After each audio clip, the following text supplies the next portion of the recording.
할렐루야. 153 저녁기도에 오신 여러분들을 주님의 이름으로 환영하고 축복합니다. 오늘도 귀하고 복된 이 저녁 시간, 하나님께서 우리들에게 준비하신 놀라운 은혜하심과 역사하심이 오늘 충만하게 경험하는 이 복된 귀한 저녁 시간이 되기를 간절히 소망하겠습니다. 먼저 하나님의 말씀 보도록 합니다. 디모데후서 1장 1절에서 2절 말씀까지 보겠습니다. 디모데후서 1장 1절에서 2절 말씀입니다. 우리 같이 한 목소리로 다 함께 봉독하도록 하겠습니다. 시작. 하나님의 뜻으로 말미암아 그리스도 예수 안에 있는 생명의 약속대로 그리스도 예수의 사도된 바울은 사랑하는 아들 디모데에게 편지하노니 하나님 아버지와 그리스도 예수 우리 주께로부터 은혜와 긍휼과 평강이 내게 있을지어다. 아멘. 심리학 중에요, 강화 이론이라는 게 있습니다. 강화 이론 안에는 적극적인 강화와 부정적인 강화가 있어요. 어떤 사람이 칭찬받아 마땅한 일을 하면 그에 상응하는 상을 주고 격려해서 그 일을 지속할 수 있도록 도와주고 적극적으로 하는 것이 적극적인 강화입니다. 반면에 분위기를 해치고 바람직하지 못한 말이나 행동을 하면 다시는 그 일을 하지 못하도록 벌을 주거나 또 부정적인 피드백을 주는 것들을 부정적 강화라고 얘기를 해요. 예를 들어 볼까요? 어떤 직장인이 회사를 위한 좋은 아이디어를 내어서 회사에 이익을 끼쳤어요. 그러면 회사에서 그에게 승진이라든지 아니면 포상을 주지 않겠습니까? 이것이 적극적인 강화에 해당되어지는 것이고요. 반면에 회사의 분위기를 해치고 회사의 발전을 저해하는 그러한 사람들에게는 징계를 줍니다. 이는 부정적인 강화라고 할 수 있어요. 그런데 적극적인 강화를 지지하는 사람이나 부정적 강화를 지지하는 사람 모두가 도대체 언제까지 어느 정도까지 지속해야 되는지 고민에 빠집니다. 상을 주는 것도 한두 번이지 매번 상을 줄 수는 없잖아요. 그죠? 벌을 주는 것도 한두 번이지 여러분, 교묘하게 분위기를 저해하는 사람들까지 일일이 찾아내면서 벌 주고 징계 주는 것 또한 어렵습니다. 그러나 그리스도인들은 상과 벌 때문에 일하지 않습니다. 그리스도인들을 움직이게 하는 근본적인 힘은 다른 데 있어요. 그것을 오늘 본문에 사도 바울이 말하고 있다는 것이죠. 디모데후서는 바울이 쓴 서신서 가운데 가장 마지막으로 기록한 책입니다. 바울은 신약성경 27권 중에 13권의 서신을 기록했습니다. 그 가운데 이 디모데후서는 디모데에게 보내는 개인적인 편지이자 목회 서신입니다. 바울은 디모데후서를 AD 66년경 로마 감옥에서 기록했을 것이다라고 추정하고 있습니다. 이때는 이전에 로마 감옥에 투옥되었을 때와는 사뭇 다른 분위기예요. 이전 바울이 경험한 로마 감옥은 가택연금이었습니다. 오가는 사람들, 그러니까 사람들을 자유롭게 만날 수 있고 복음을 전하고 성경 말씀을 가르칠 수 있었어요. 편지도 자유롭게 쓸 수 있었습니다. 그때 쓴 책이 바로 에베소서, 빌립보서, 골로새서, 빌레몬서서 그렇게 해서 보내기로 했어요.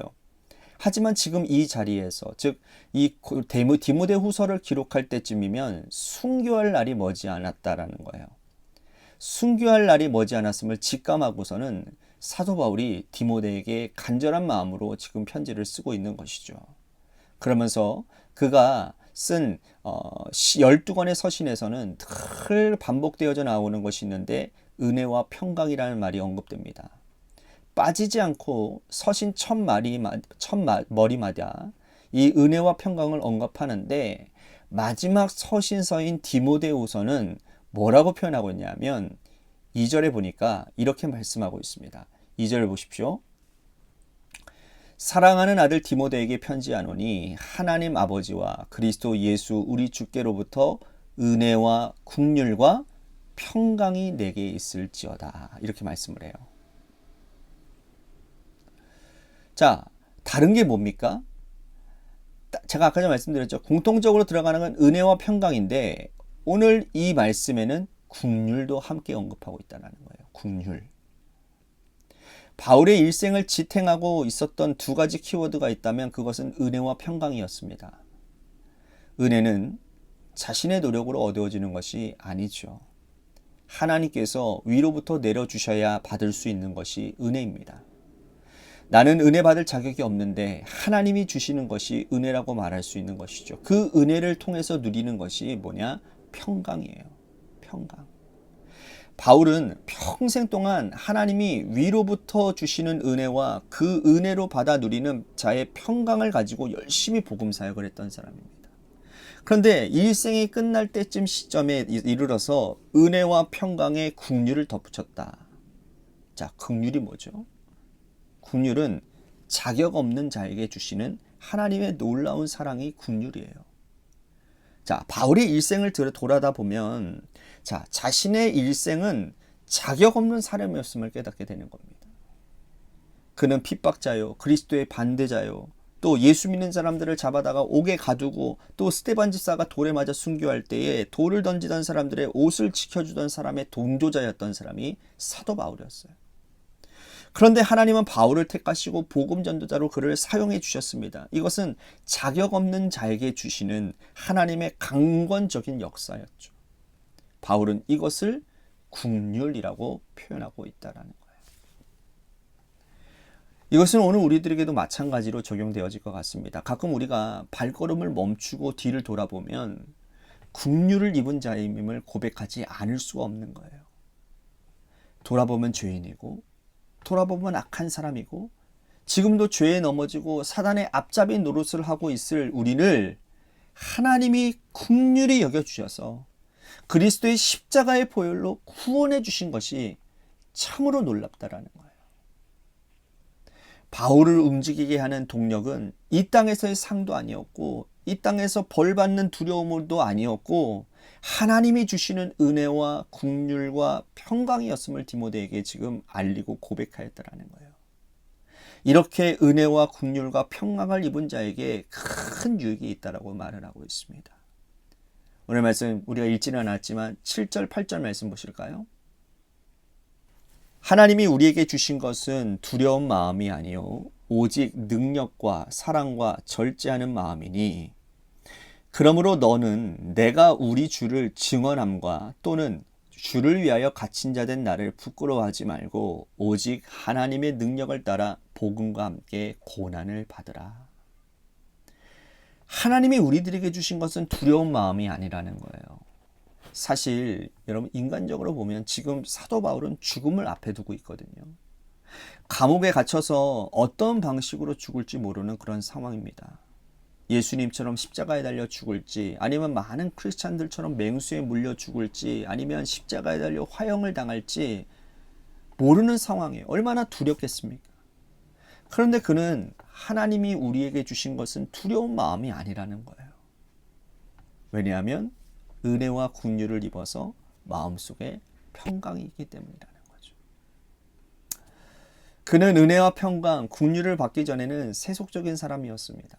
그런데 은혜와 평강, 긍휼을 입은 후에 천국을 보장받은 사람이 되었어요. 그러므로 세상의 그 어떤 위험도 그를 두렵게 할 수 없었습니다. 십자가에 달려 죽건 짐승에 물려 죽건 그것은 그에게 두려운 것이 아니었어요.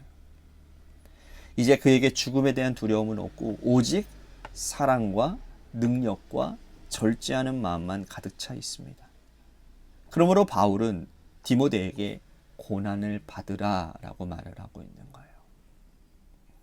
고난의 끝자락에서 하나님의 백성이 될 수 있다면 고난받는 것이 오히려 더 우리에게 유익이 되지 않겠느냐라고 사도 바울은 말하고 있습니다. 그는 고난을 하나님의 은혜로 붙잡고 사명을 잘 감당한다고 말을 하고 있습니다. 11절 말씀 보십시오. 내가 이 복음을 위하여 선포자와 사도와 교사로 세우심을 입었노라. 예수 그리스도의 복음을 받아들이면 이 땅에서는 고난받아도 천국 백성이 될 수 있습니다. 이 복음을 가지고 바울은 받은 사명을 감당했다라고 말을 해요. 그러므로 사랑하는 디모데에게도 너도 이 복음을 위하여 사도로, 교사로, 선포자로 열심히 살아가라고 권면하고 있는 겁니다. 바울을 움직이게 하는 힘, 세속적인 상이나 벌이 아니었습니다. 오직 하나님께서 주시는 은혜와 국률이었고 그로 말미암아 누리는 평안이었습니다. 천국을 보장받는 기쁨이 그를 움직이게 하는 힘이었습니다. 오늘 우리가 살아가는 힘은 무엇입니까? 오늘 하나님 앞에 나와 기도하며 무릎을 꿇게 하는 힘이 무엇입니까? 오직 우리를 움직이게 하는 힘은 부족한 자에게 주시는 하나님의 은혜요, 죄인에게 주시는 하나님의 긍휼이라는 사실을 꼭 기억하시고 오늘 우리를 움직이게 하는 원동력을 주님 앞에 구하며 주님의 은혜를 구하고 주님의 긍휼하심을 구하는 귀한 저녁 시간이 되기를 간절히 소망하겠습니다. 오늘 말씀 생각하면서 우리 같이 기도했으면 좋겠습니다. 악한 세상에서 하나님이 주시는 은혜와 평강과 긍휼을 누리며 살아가겠습니다. 그것이 내가 이 세상을 살아가는, 그리고 내가 하나님의 사명을 감당하는 힘임을 내가 믿겠습니다.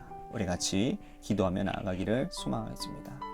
또한 우리 교회를 위해서 간절히 기도합시다. 하나님이 세워주신 주님의 몸된 교회가 이 땅의 교회가 소망임을 드러내는 그러한 교회, 하나님이 기뻐하시고 또한 사람들을 행복하게 하는, 우리 이웃을 행복하게 하는 그러한 교회가 되게 하여 주옵소서. 또한 담임 목사인 저를 위해서도 여러분 간절히 기도해 주시기를 바라고, 또한 육신의 질병으로 고통당하시는 분들과 여러분들의 삶의 자리와 여러분들의 자녀들을 위해서 기도하시다가 시간 돌아가시기를 바라겠습니다. 노래 끝날 때까지 우리 같이 합심하여 기도하도록 하겠습니다. 기도하시겠습니다.